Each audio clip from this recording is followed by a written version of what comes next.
നമസ്കാരം. പൂജ്യനീയ സ്വാമിജി കഴിഞ്ഞ 3 ദിവസമായി എറണാകുളത്തിൻ്റെ വിവിധ ക്ഷേത്രങ്ങളിൽ സ്വാമിജി പ്രഭാഷണം നടത്തിക്കൊണ്ടിരിക്കുകയാണ്. അതിൻ്റെ ഭാഗമായിട്ട് ഇന്ന് തൃപ്പൂണിത്തുറ പള്ളിപ്പറമ്പ് കാവ് ക്ഷേത്രം ഓഡിറ്റോറിയത്തിൽ നടക്കാൻ പോകുന്ന പരിപാടിയിലാണ് ഞങ്ങൾ എത്തിയിരിക്കുന്നത്. സ്വാമിജി ഏതാനും നിമിഷങ്ങൾക്കുള്ളിൽ എത്തും. നാളെയും ഇതുപോലുള്ള സ്വാമിയുടെ പ്രഭാഷണമുണ്ട്. നാളെ എടപ്പള്ളി കോനേക്കാവ് ഭഗവതി ക്ഷേത്രത്തിലാണ് നടക്കുന്നത്. തീർച്ചയായിട്ടും എല്ലാ ഭക്തജനങ്ങളും ഈ സ്വാമിയുടെ പ്രഭാഷണ പരമ്പരയിൽ പങ്കെടുക്കണം. സുഹൃത്തും ഭാഗവത സമിതി കഴിഞ്ഞ 12 വർഷമായി നടത്തിക്കൊണ്ടിരുന്ന പരിപാടിയുടെ 13ാം വർഷത്തിലേക്ക് കടക്കുകയാണ്.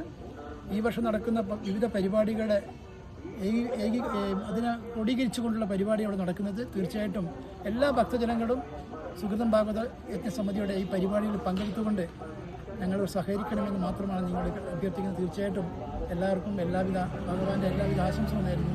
നന്ദി, നമസ്കാരം.